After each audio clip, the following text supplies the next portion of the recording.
How far did I go in boxing? Third base? I think this one dude.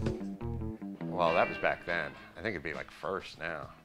I did the Golden Gloves in Los Angeles in 1984. So Golden Gloves was as far as I got. How'd you place there? Not well. If I'd won the Golden Gloves, I would announce that I won the Golden Gloves in 1984 in Los Angeles. I won a couple fights, and then that was it. It was at the Olympic Auditorium. It was before they refurbished it. They had 2 rings set up on the floor. I remember the Mexican announcer trying to put a sort of Latin spin on my last name, which is Italian. He did a Carolla, you know, like he was so used to doing that with every name. But because he had like black guys and he would just go Jones, and then he had Espinosa, and he'd do a thing, but the Carolla didn't literally land anywhere between those two, so he just put it in the Spanish. Shadow boxing is a better thing to do because the heavy bag is just sort of an adrenaline dump. You know, people just sort of grunt and, you know, look like it's a scene from Rocky. But the shadow boxing is actually a much higher technique-driven thing.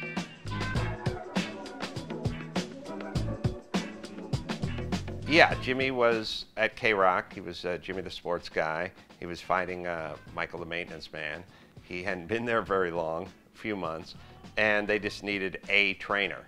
I had about 2.5, maybe 3 weeks to train him, but I really had 2.5, 3 weeks to convince him that I was funny enough to get on the radio. And so I mainly worked on that. I didn't work on technique that much, and he didn't really want to work on technique that much. We sat around drinking Snapples and talking about, you know, Benny Hill and Howard Stern.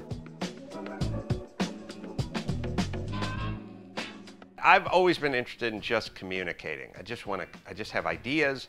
I want to put them in other people's heads. And I got booted off the radio, and the radio ended, and now it's like, how can we put my ideas in people's heads if I don't have the radio? Yeah, I don't know. I don't know if it brought a whole new audience or how. I don't really know how it works. I just show up and do it every day. I didn't make any money at it for a long time. I spent a lot of money for a long time. I didn't have any expectation that anything would work out per se. I didn't have an expectation it wouldn't work out. I just showed up. Like, people do a lot of, how'd you know, or what did you think, or after the first week, what did you expect? I'm like, nothing. I just show up. I wanted to, I don't know. I don't make declarations. I just sort of, I had some Paul Newman race cars.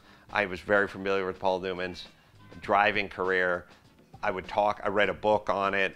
I would talk to people about it, and they had no idea what I was talking about. And they, you know, the salad dressing guy, yeah, Cool Hand Luke, yeah, he raced cars, oh. And they would always say, it's always a weird thing, because I get it too sometimes. They go, they race cars in like what, the celebrity division? And I go, what division is that? You know, and they go, I don't know. I go, no, he raced cars. Oh, I didn't know that. And they'll go like, I was a big Paul Newman fan, but I didn't know he raced cars. So once I heard that enough, I was like, I gotta make this. And then once I made that movie, I'm like, well, now I just gotta make movies about stuff that I'm interested in. So that's where that led.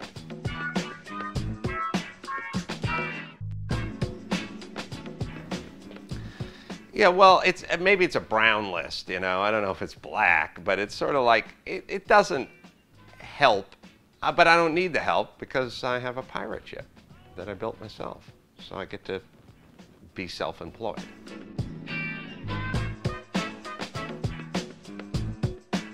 I'd say there's never been a better time to do what you want to do. That also means there's never been a better time for everyone else to do what they want to do too, and that could be in competition with you. So it's like making music. Like, anyone can record a disc these days. Back in the day, you had to get signed to a record label. So good news is you can record your own label. and make your own disc. The bad news is, so can everyone else. So now you got to beat them.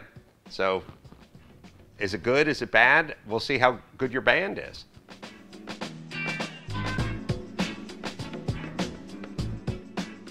I love being able to abandon a dream, and I have plenty of ideas, and still do, that I start and then go, it's not working, walk away. All business guys do that, and whether it's Aubrey or whether it's one of the many, many very successful people I've spoken to during Take a Knee, they all have the exact same wiring. They're in totally different businesses. You know, one guy's making turbine generators for third world countries, and another guy's selling supplements, and another guy's producing movies. You think they're different? They're not different. They all have the exact same qualities. Most of it is ownership of whatever it is they're doing.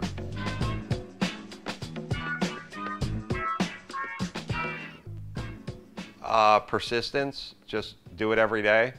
A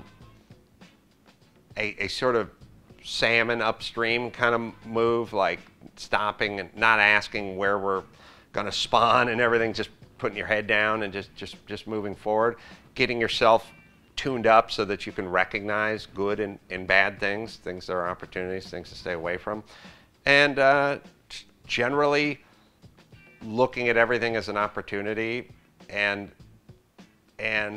also knowing who to hang on to and who to discard, sort of like a gin rummy hand. You know, it's like when I met Jimmy Kimmel, it's like, I need to hang on to this guy.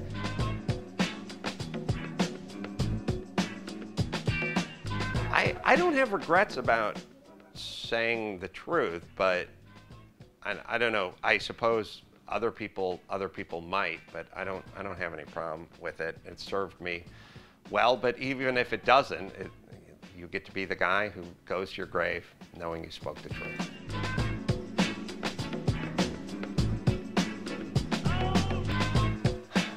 I personally draw the line at jokes where people die. Like, I don't like Otto Warmbier jokes, like the kid goes to Korea, puts in a coma, sent back to his town, and then dies. Like, to me, making like a joke about someone who's dead, especially like a young person, they should never have to walk it back or apologize. But for me, I don't like it when there's a dead person. That's me. When somebody does something stupid, or Cecil the lion gets shot, she's already dead. I don't care.